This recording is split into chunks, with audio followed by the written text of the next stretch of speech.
In the sweltering haze of a Georgia plantation, under a sky bruised with storm clouds, a man lay dying. His name was Elias Hawthorne, the iron-fisted master of Hawthorne Fields, a sprawling empire of cotton and cruelty that stretched across the red clay earth like a festering wound.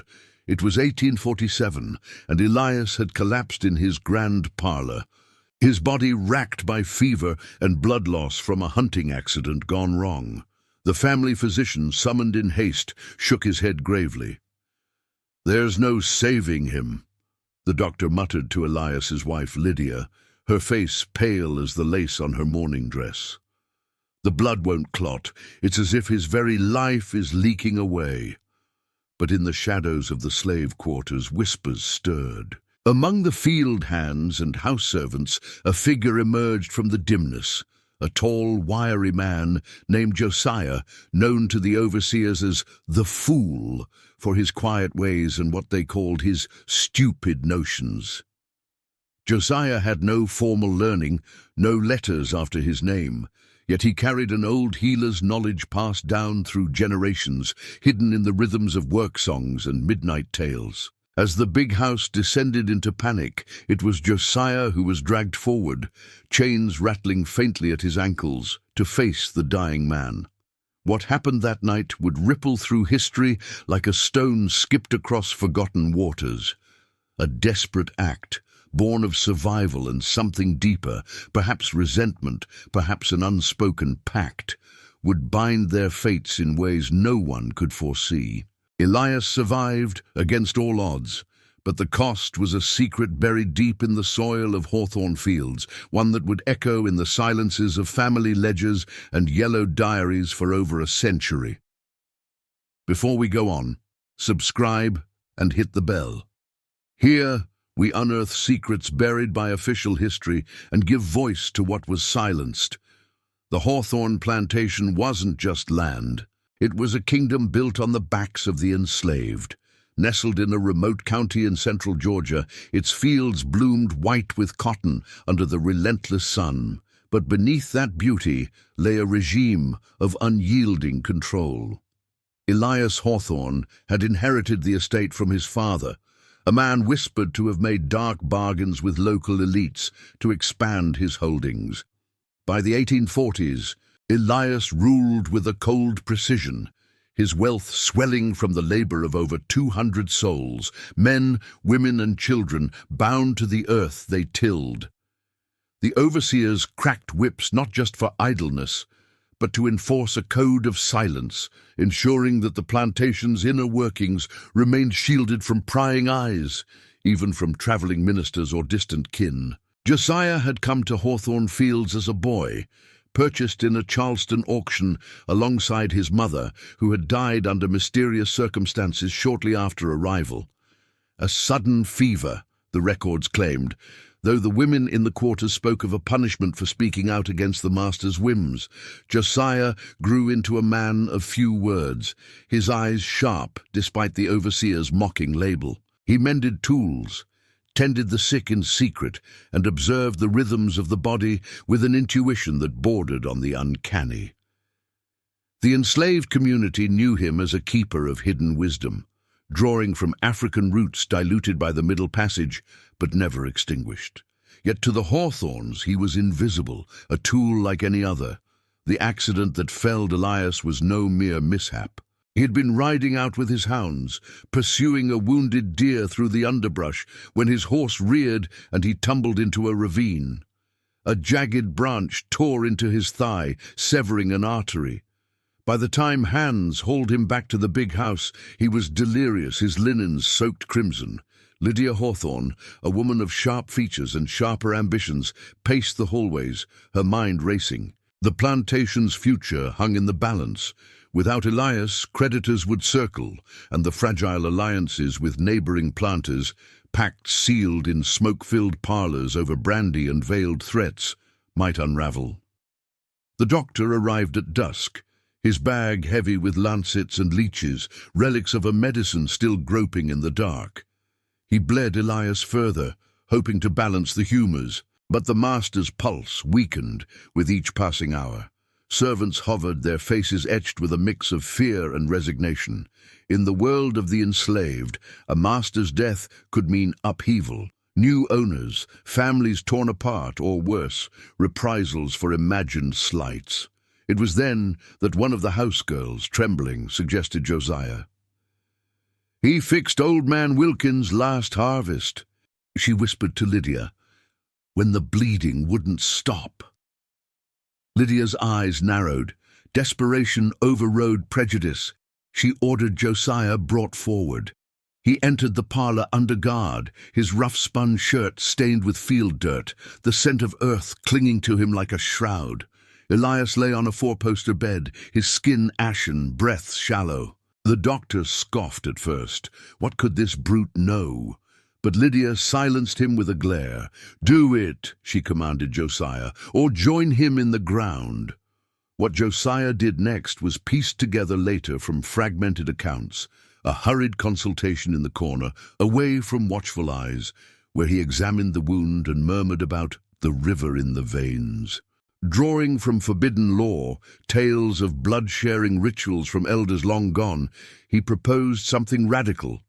Not the crude animal transfusions attempted by European quacks, but a method born of observation, mixing a slave's vital essence with herbs and animal blood to staunch the flow, guided by the rhythms of the body rather than the slash of a knife. They called it stupid.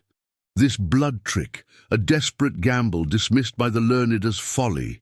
Yet under the flicker of oil lamps, Josiah worked swiftly, his hands steady as he applied compresses soaked in a concoction that seemed to coax the life back into Elias's veins.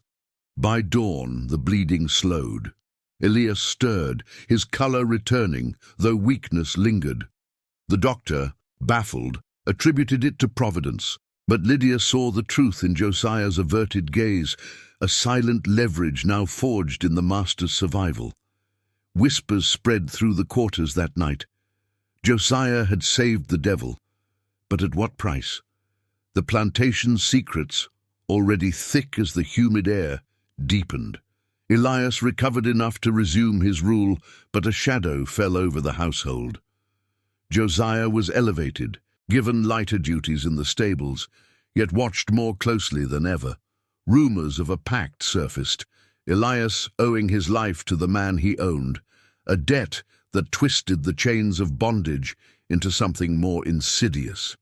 Decades passed, and Hawthorne Fields endured. Elias and Lydia's children grew, inheriting the land and its burdens, while Josiah aged into a fixture, his stupid trick fading into plantation law, dismissed as luck. But the silence was never absolute. In the enslaved families, stories lingered, of blood mingled in desperation, of lives intertwined against nature's will. Official records from the county courthouse spoke only of bountiful harvests and orderly management, erasing the human cost. No mention of the forced labors, the separations, or the quiet abuses that sustained the Hawthorne legacy. It wasn't until the 20th century, amid the crumbling of old empires, that cracks appeared. A great-granddaughter, rummaging through a dusty attic in the 1920s, found a locked journal, Elias's own, hinting at that fateful night. "The fool's blood," it read in faded ink, "bound us tighter than iron." She dismissed it as delirium, but the words haunted her. The community, descendants of those who toiled under Hawthorne's lash, carried oral threads, tales of a healer's gift, twisted into a curse, of secrets that saved one life while dooming countless others. Yet the full weight of it slumbered, buried like osadas in unmarked graves, waiting for a time when memory would claw its way to the surface.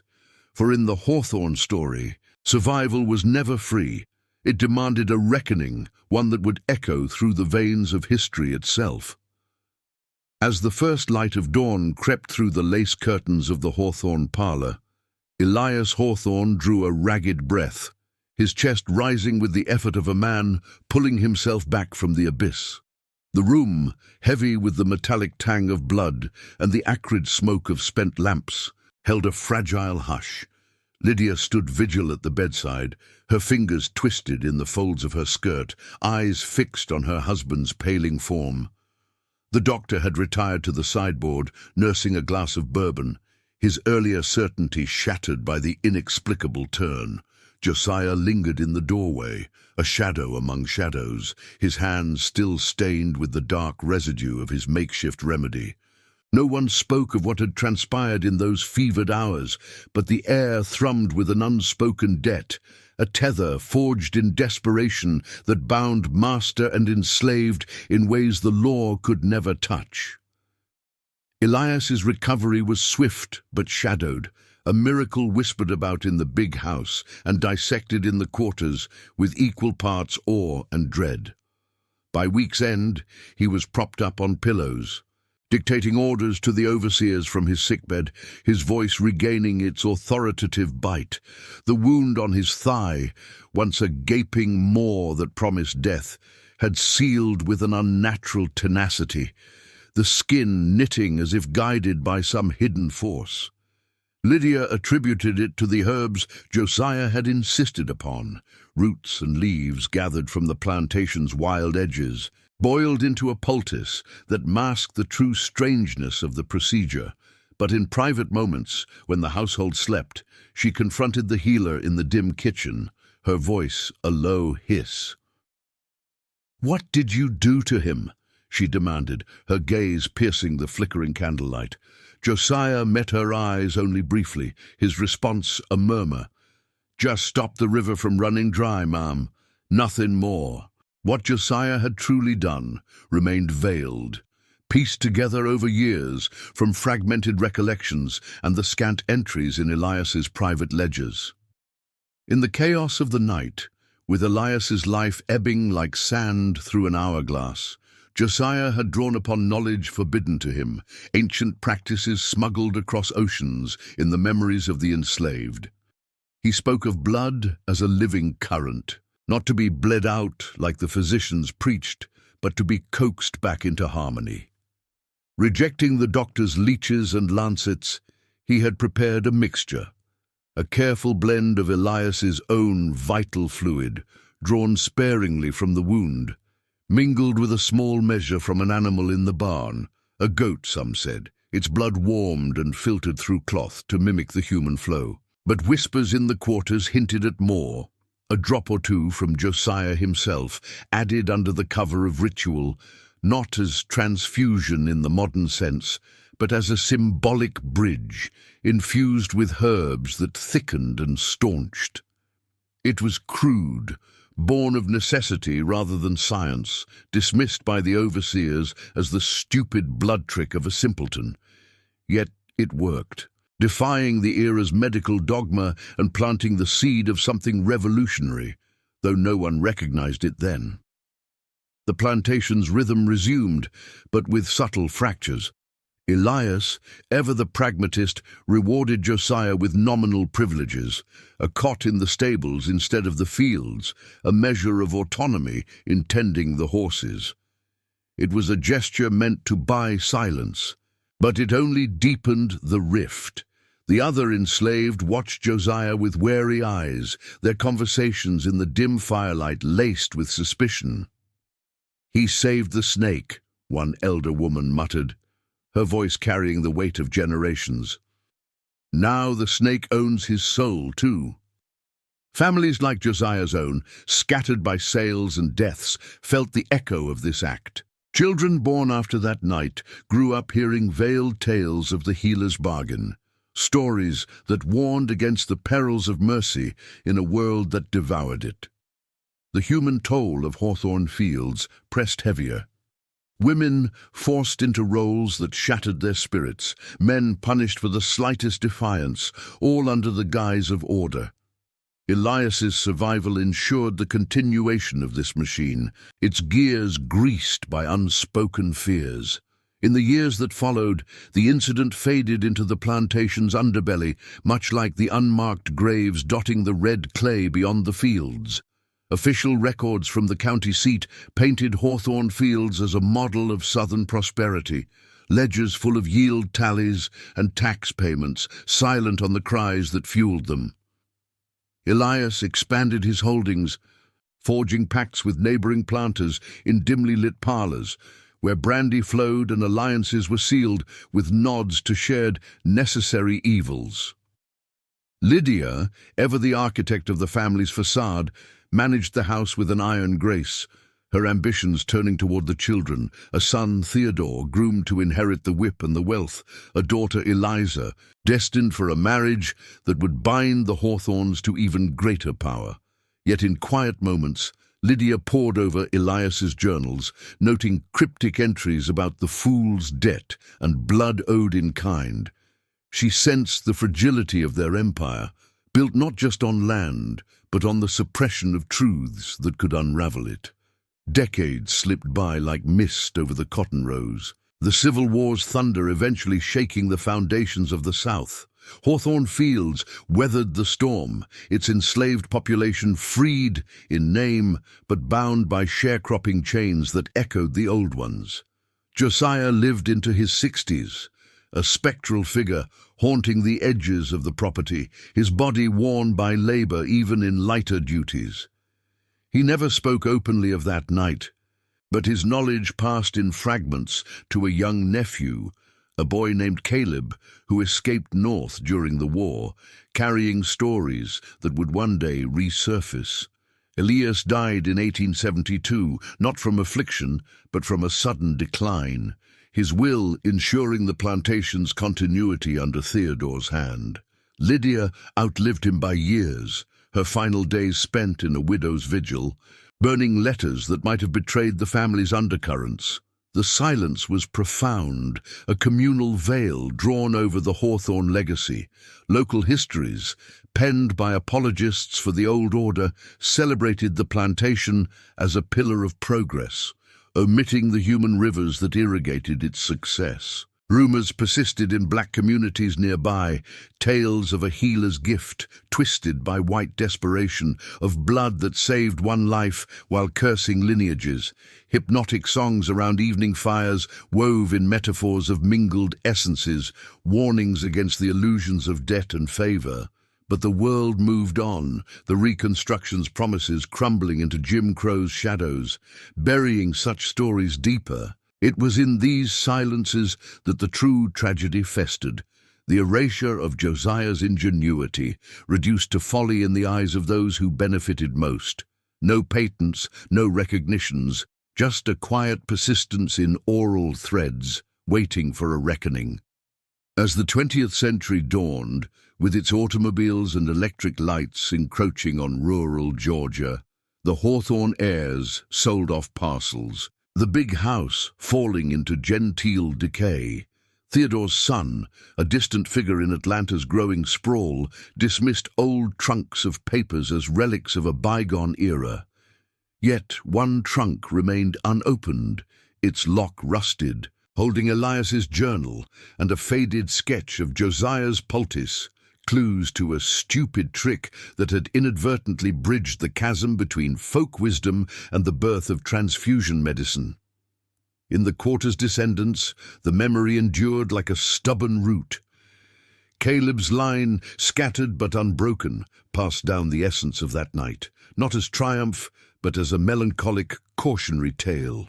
Survival in bondage demanded sacrifices that echoed through bloodlines, marking generations with invisible scars.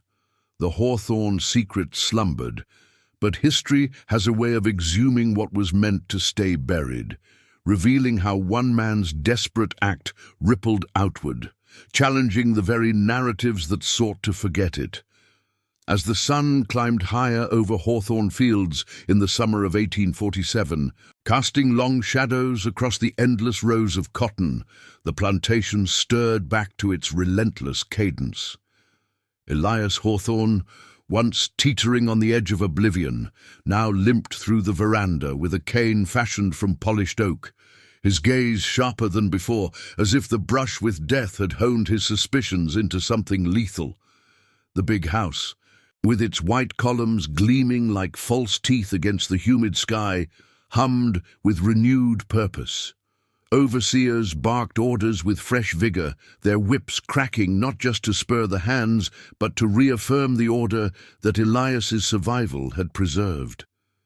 In the fields, women bent low, their skirts muddied, while children darted between bowls, picking with small, calloused hands. But beneath the surface rhythm, a current of unease rippled, whispers that Josiah's intervention had not just mended flesh, but woven an invisible thread, one that tugged at the edges of loyalty and fear. Lydia Hawthorne moved through the household like a spectre, her presence a quiet command that silenced idle talk. She oversaw the kitchens with meticulous care, ensuring that Josiah's new role in the stables kept him at a distance, yet within reach. No longer chained to the plough, he tended the horses now. His hands, those same hands that had coaxed life back into her husband's veins, brushing manes and mucking stalls under the watchful eye of a young overseer named Harlan, a man with a scar across his cheek from some forgotten brawl. Harlan reported directly to Elias, his notes scrawled in a ledger. The fool works steady, no trouble.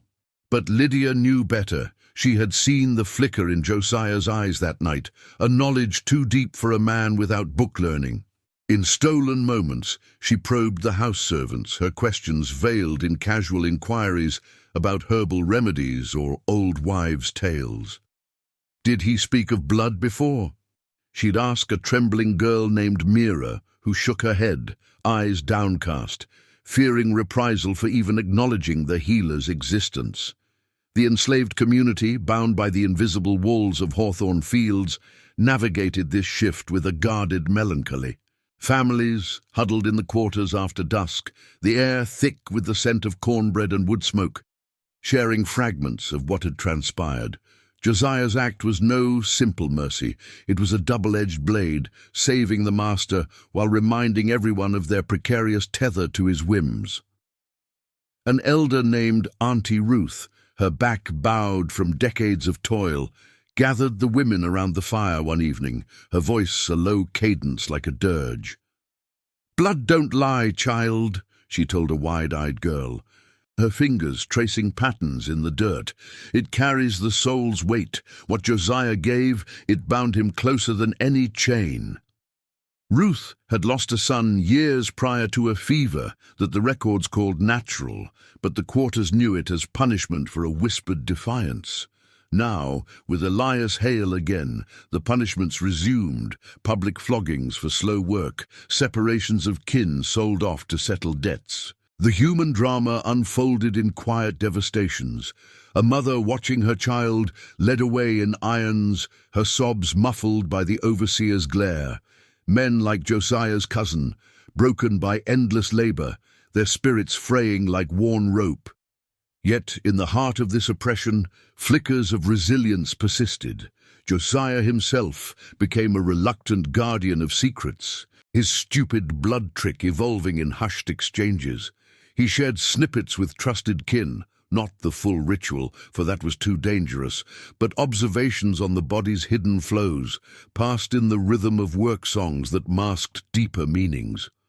One such song, sung softly as hands hoed the rows, wove in lines about rivers running red, mended by the unseen hand, a coded nod to the night that changed everything. These oral threads were the plantation's true archive, preserving what the official ledgers erased. The systematic cruelties masked as benevolence, the pacts among elites that traded lives for profit. Elias, in his recovery, leaned on those alliances, hosting gatherings in the parlor where neighboring planters raised glasses to providential recoveries, their laughter echoing while ignoring the shadows outside. No one spoke of the enslaved blood that might have fueled it. Just as county records glossed over the disappearances, workers vanishing into debts paid or runaways caught, their fates buried in unmarked plots. As months turned to seasons, the shadow of that night lengthened. Elias's health held, but a subtle change marked him. A pallor that lingered in stress, a reliance on tonics Josiah prepared under duress. Lydia, ever watchful, began compiling her own notes in a locked drawer. Sketches of herbs, questions about blood's vital spark. She dismissed the doctor's visits, favoring Josiah's methods, though she never admitted it aloud.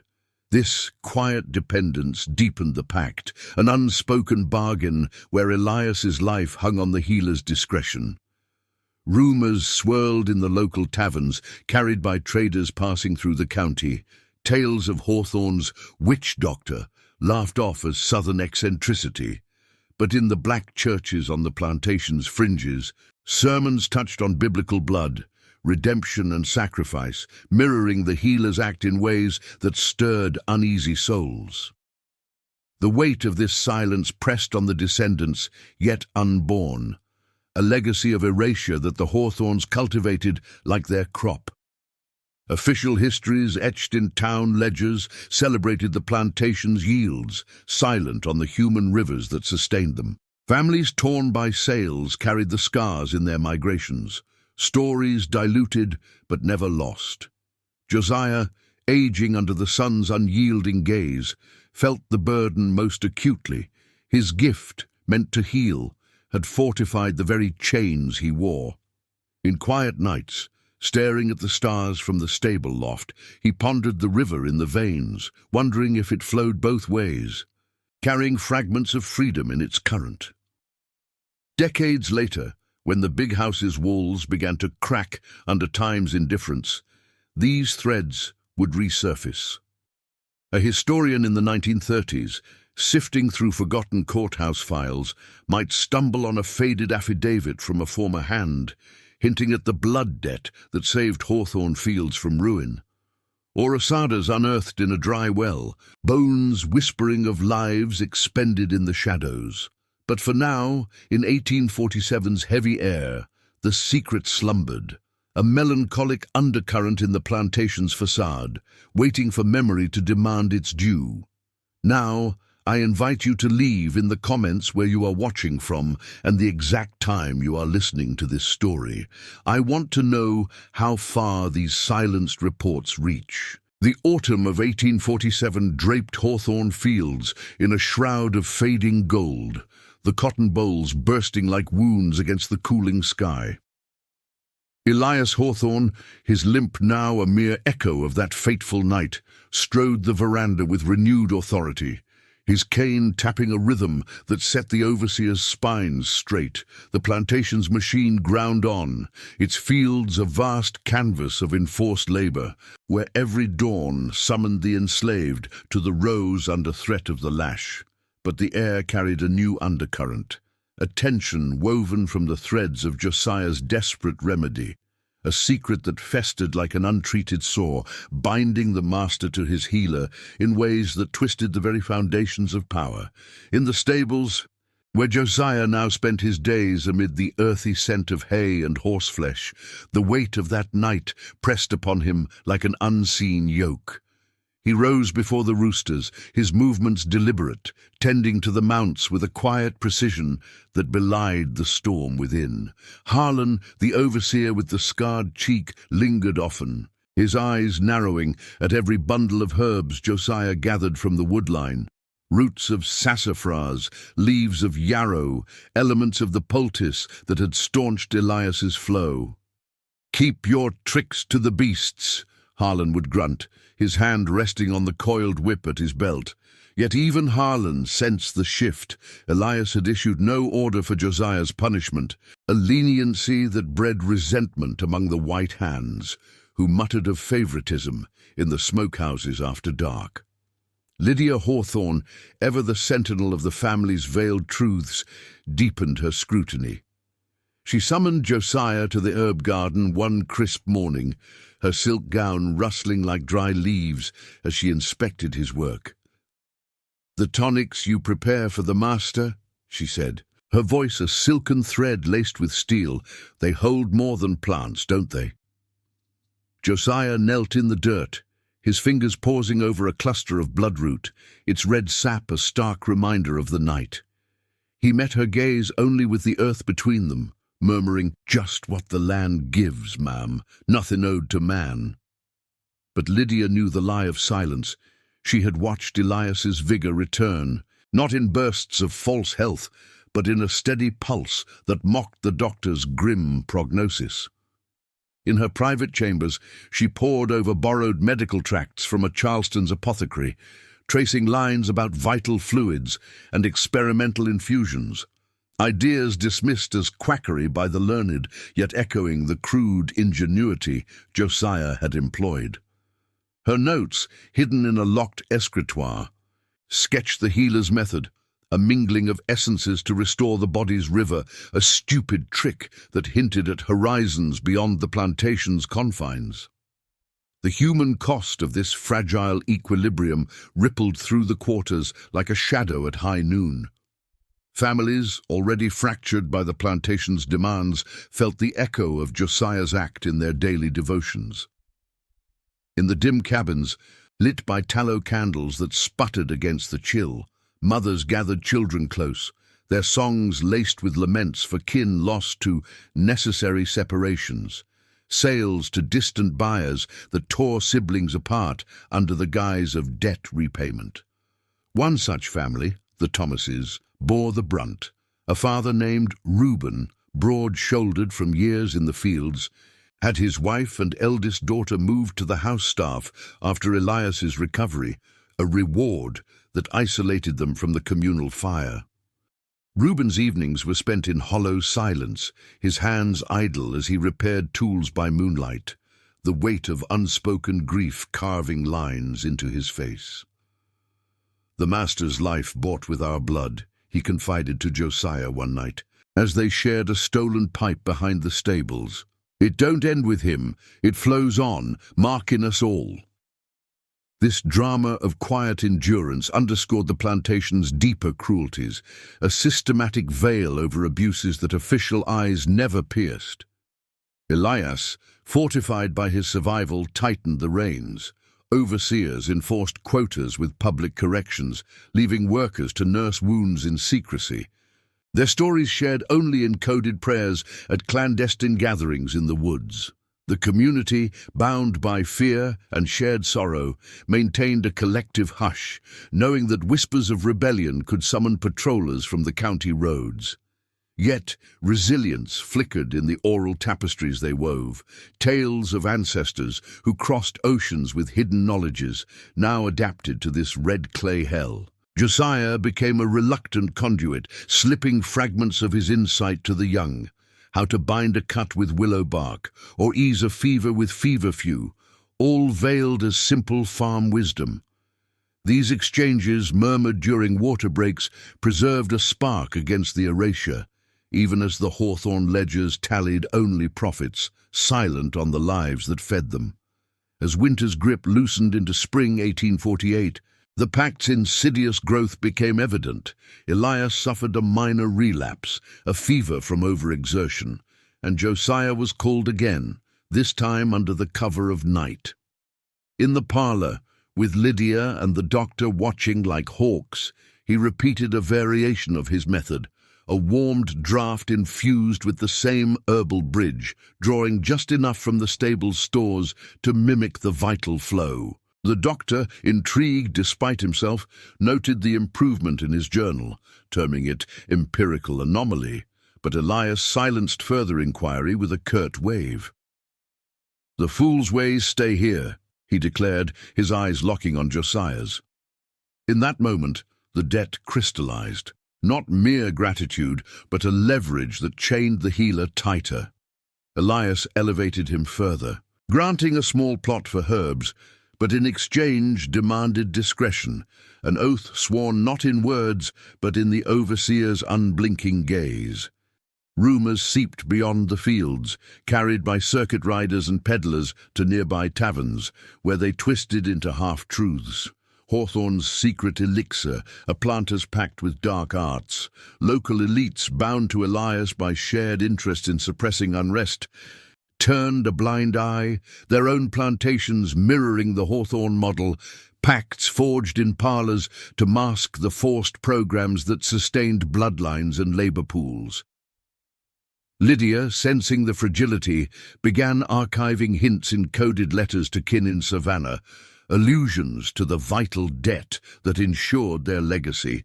But the enslaved bore the true burden, their silences a testament to survival's cost. Descendants in the quarters, unborn but destined, would inherit these marks, stories of mingled rivers, warnings against the illusions of favor in bondage. The plantation's facade held, but cracks widened. A young hand, inspired by Josiah's tales, attempted a similar remedy on a wounded kin, only to face Harlan's wrath, a punishment that left whispers of unnatural meddling in its wake. Josiah watched from the shadows, his heart heavy with the knowledge that his gift, born of compassion, fortified the very oppression it sought to defy. In the hush of twilight, as the fields emptied and the big house glowed with false warmth, he pondered the blood's quiet rebellion, a current that could save but also awaken, flowing toward a reckoning deferred by decades of deliberate forgetting. Years later, in the dust of forgotten attics and the dig of curious spades, these undercurrents would surface, journals unearthed, oral chains unbroken, revealing how one stupid act bridged not just lives, but epochs, demanding justice from the silence that sought to consume it. For now, though, Hawthorne Fields endured, its secrets pulsing like a hidden vein beneath the soil. The spring of 1848 unfurled over Hawthorne Fields like a reluctant promise, the red clay warming under tentative rains that turned the furrows to slick ribbons. Elias Hawthorne, his frame leaner but unyielding, oversaw the planting from horseback, his eyes scanning the horizon for signs of weakness in man or crop. The plantation's pulse had steadied, its cotton rose a testament to the order he had clawed back from death's grip, yet the air hummed with an undercurrent of fragility.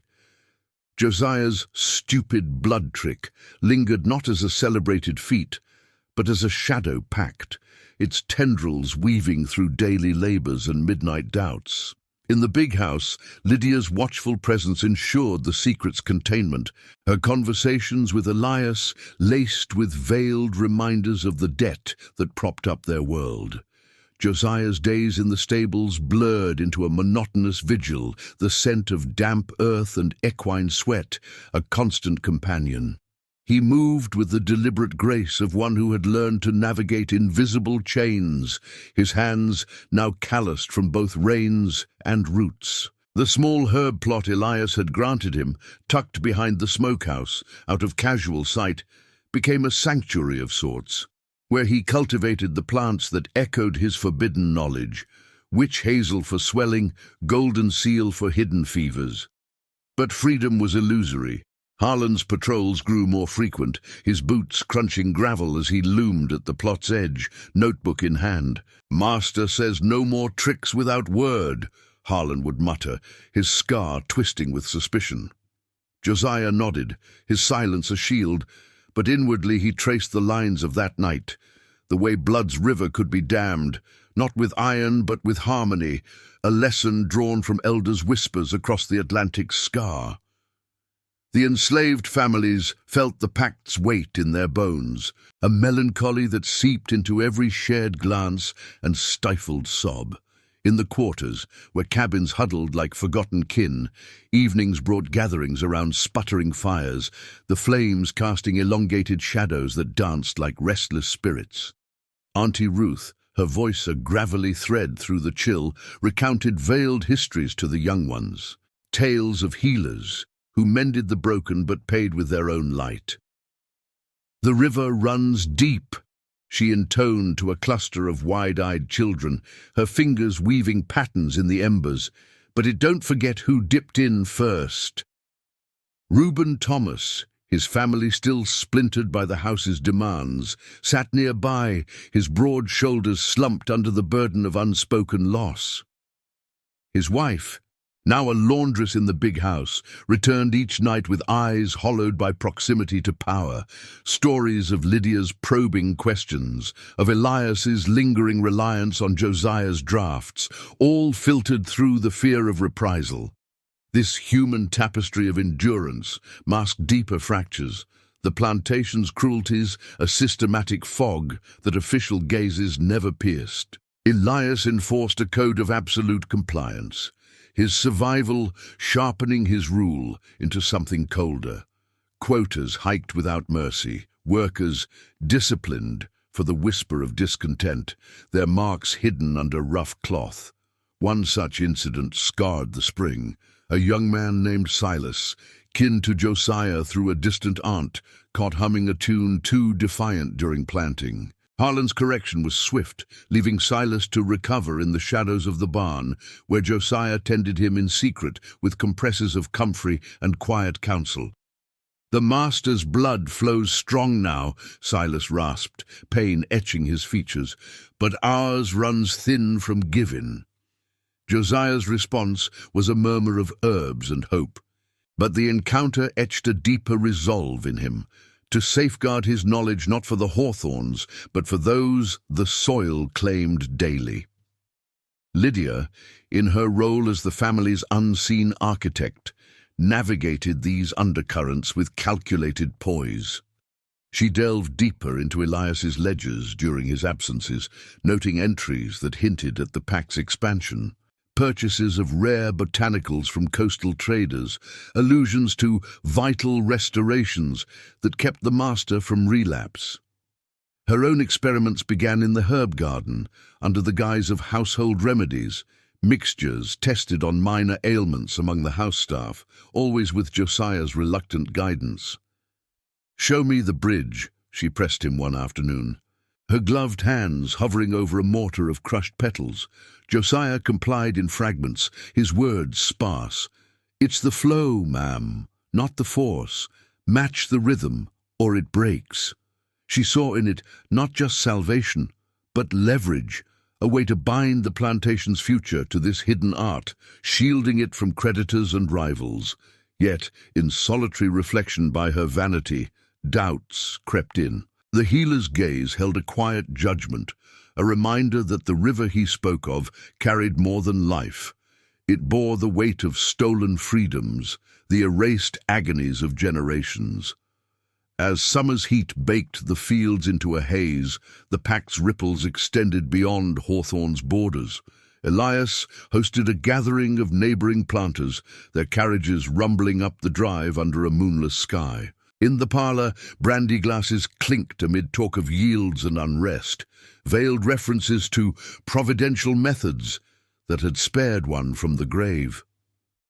No names were spoken, but eyes flicked to Josiah, summoned to serve under Harlan's guard. A portly planter from the adjacent county leaned in, his voice low. "Heard you had a close call, Hawthorne. Some say it was more than prayer." Elias's laugh was sharp, deflecting with tales of the doctor's skill, but the seed was planted, rumors that would drift through county taverns, twisting into myths of southern sorcery.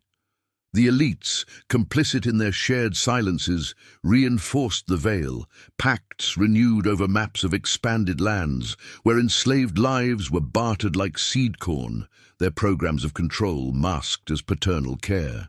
In the quarters, this external murmur fueled a cautious persistence.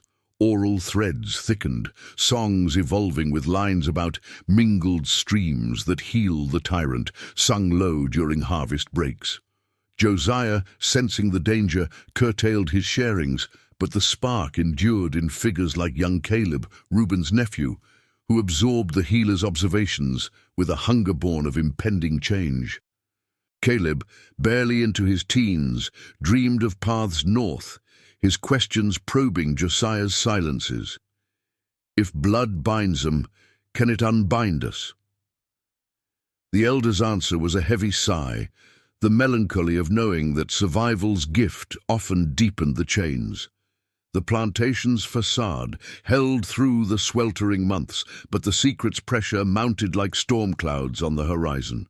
Elias's health, propped by Josiah's interventions, masked a growing dependence, a subtle pallor returning with each exertion, quelled only by the healer's craft.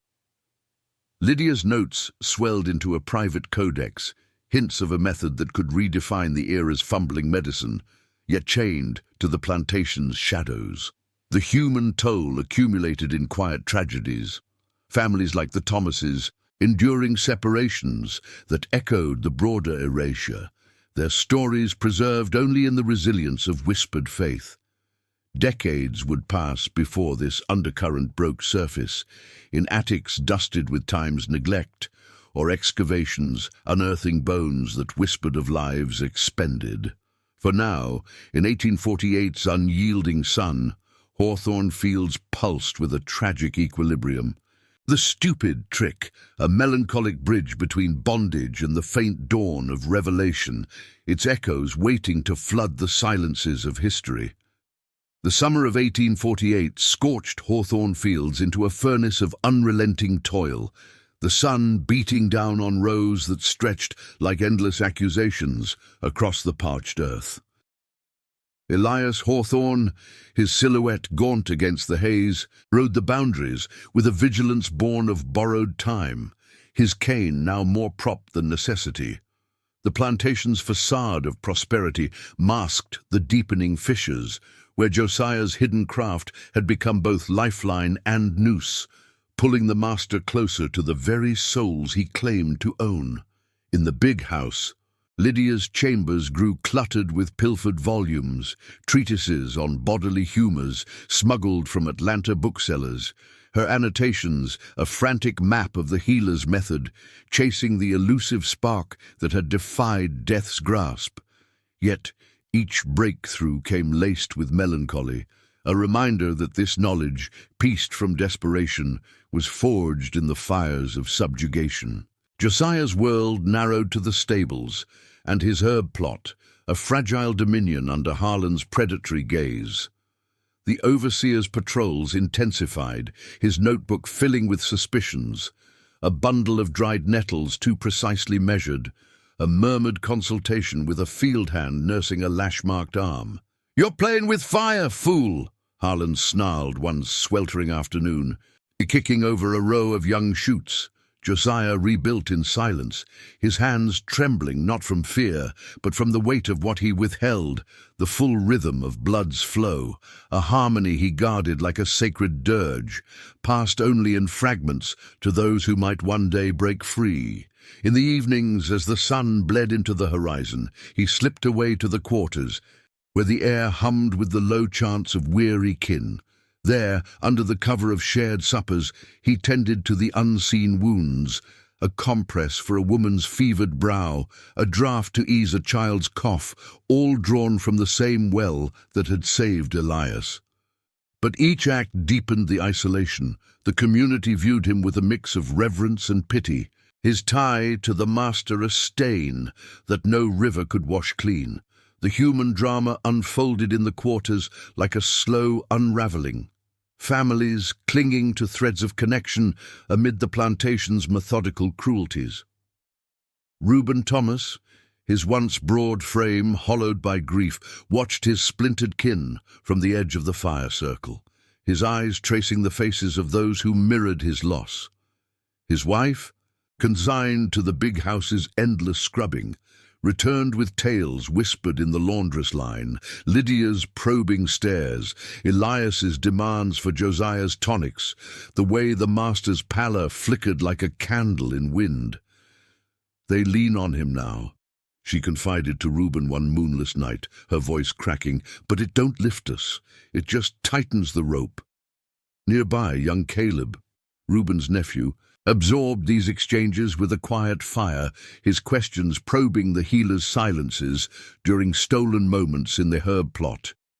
"If the river mends the tyrant," Caleb pressed, his small hands mimicking Josiah's mixing motions, "can it carve a path out?" Josiah's response was a heavy pause, the melancholy of half-truths. "Rivers carve slow, boy, and they take what they touch. Udun." This persistence in the face of erasure wove through the enslaved lives like roots defying barren soil, a quiet rebellion against the official silence that smothered their stories. Elias's rule, bolstered by his survival, extended its reach through pacts with local elites, gatherings in the smoke-filled parlor where Brandy sealed agreements on labor pools and suppressed whispers of unrest. These men, faces ruddy from inherited power, traded veiled nods to Hawthorne's miracle, their own plantations echoing the model, programs that bound families in cycles of control, masked as stewardship. County records, penned by complicit clerks, tallied only the yields.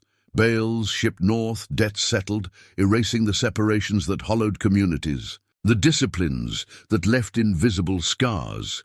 One such shadow fell in late summer. A group of hands, inspired by Caleb's retellings of Josiah's law, attempted a communal remedy for a blight-sickened child, only to face Harlan's wrath. The correction was public, a spectacle to reinforce the code, leaving the quarters to mourn in hushed tones, their oral threads thickening with warnings of knowledge's peril. Lydia, sensing the plantation's undercurrents shifting like sand, redoubled her efforts to codify the secret. She confronted Elias in the study one stormy evening, thunder rumbling like distant judgment, her ledger open to sketches of mingled essences. "This trick of his, it's more than herbs," she urged, her voice a blend of ambition and unease. "We could share it with kin, secure our line against fevers or worse." Elias's eyes, shadowed by the lamp's glow, hardened. The debt chafed like an ill-fitted collar. "The fool's mine alone," he replied, his fist clenching the cane. "Let it stay buried, or it buries us." Yet in private he summoned Josiah more frequently, the interventions evolving, not just for relapses, but for the creeping weariness that plagued his nights. Under the doctor's baffled eye, now a reluctant witness, Josiah applied variations of his method, warming drafts that bridged the body's faltering flow, always with the same crude ingenuity dismissed as folly. The healer's hands, steady as ever, betrayed no resentment, but in the aftermath, alone in the stables, he wept silent tears for the lives his gift prolonged at the cost of so many others. As autumn harvested the fields into grim abundance, the pack's betrayal echoed in betrayals small and large. Rumors breached the borders, carried by a wandering preacher who paused at the gates, his sermon on blood atonement stirring uneasy souls in the quarters. Harlan quashed it swiftly, but the seed took root. Tales of Hawthorne's bound blood, drifting to black gatherings in hidden groves, where faith intertwined with memory to preserve what power sought to forget. Josiah, marked by this widening circle, felt the melancholy deepen. A healer reduced to pawn, his wisdom a chain linking oppressor and oppressed. In the quiet of his plot, as frost nipped the leaves, he pondered the river's dual path. Salvation for one, sustenance for the machine that devoured the rest. The silences of Hawthorne Fields grew heavier with each passing season, a communal veil drawn over truths that demanded air.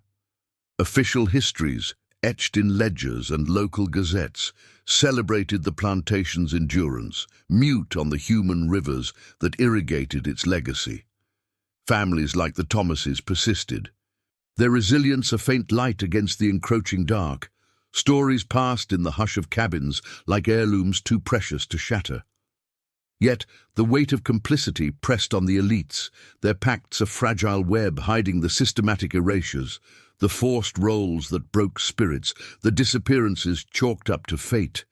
Lydia's codex swelled, a private testament to the stupid trick, but even she glimpsed the tragedy, a knowledge born of bondage, destined for forgetting unless memory clawed it free. Decades would unspool before revelation stirred, archives dusted in distant courthouses, confessions murmured by fading airs, osadas whispering from forgotten earth. For now, in 1848's fading light, the secret pulsed beneath the surface, a melancholic undercurrent binding fates in tragic harmony, awaiting the persistence of those who refused to let it drown. If this story has already hooked you, leave a like. This helps the story of Josiah and the Hawthornes reach more people.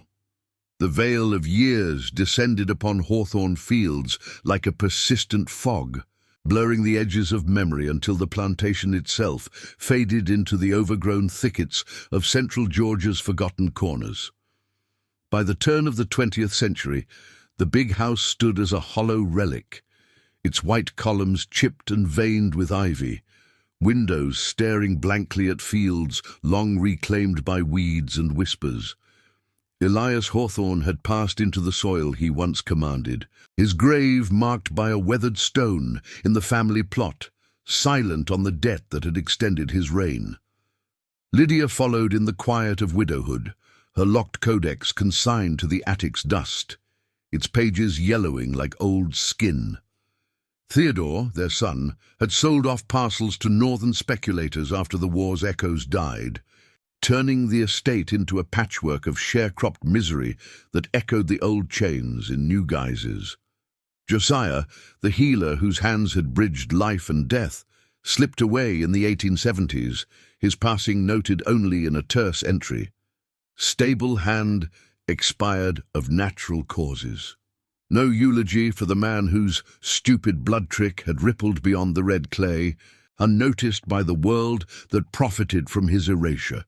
Yet secrets have a way of stirring, like roots pushing through cracked stone. It was in the spring of 1923, amid the Jazz Age's distant clamour, that a descendant of the Hawthorne line, Elias's great-granddaughter Clara Beaumont, returned to the crumbling estate. Driven by a vague inheritance claim and a restlessness born of city life in Atlanta, she sifted through the attic's chaos, trunks splintered by time, ledgers brittle as autumn leaves. Her fingers, dusted with grime, uncovered Lydia's codex first, a slim volume bound in faded leather, its entries a cryptic dance of sketches and notes. "The river mended by the Fool's Bridge," one page read, alongside diagrams of mingled fluids and herbal infusions. Clara, a schoolteacher with a budding interest in local law, dismissed it at first as her great-grandmother's eccentricity, perhaps a record of folk remedies amid the old fevers. But deeper in the trunk lay Elias's journal, its ink faded but insistent, accounts of that 1847 night, the desperate mingling of essences to staunch the flow, a crude harmony that defied the era's lancets and leeches. "The slave's vital spark," Elias had scrawled, "bound my fate to his, though he knew it not." Clara's discovery was no isolated spark. It ignited a chain of revelations that clawed through the silences of history. She shared fragments with a local historian, a black scholar named Dr. Elias Grant, ironically named after the master whose legacy he dissected, whose family traced roots to the quarters of Hawthorne Fields. Grant, piecing together oral threads from elders in nearby communities, recognized the echoes, stories of a healer's gift twisted by necessity, passed down in church testimonies and family Bibles as warnings against the perils of mercy in bondage. It wasn't just survival, one octogenarian descendant of Reuben Thomas recounted in a 1925 interview, her voice trembling over a crackling phonograph. "It was the river they stole, turning our blood to their bridge." Grant's research unearthed courthouse files long buried under layers of bureaucratic dust, affidavits from former hands, hinting at Josiah's interventions not only for Elias, but for sharecroppers plagued by the same leaking life after harvests gone wrong. No grand conspiracy, but a pattern of quiet dependence, the master's health propped by the very wisdom he suppressed. The human weight of this tardy unveiling pressed like a long-held breath released. Descendants of the enslaved, scattered by migrations north and the great migration's pull, gathered in Atlanta's growing enclaves, their meetings a mosaic of shared melancholy. Families like Caleb's line, now teachers, laborers, and activists, carried the marks invisibly, stories of grandfathers who mended wounds with whispered rhythms, echoing Josiah's law, yet haunted by the knowledge that such gifts had fortified oppression.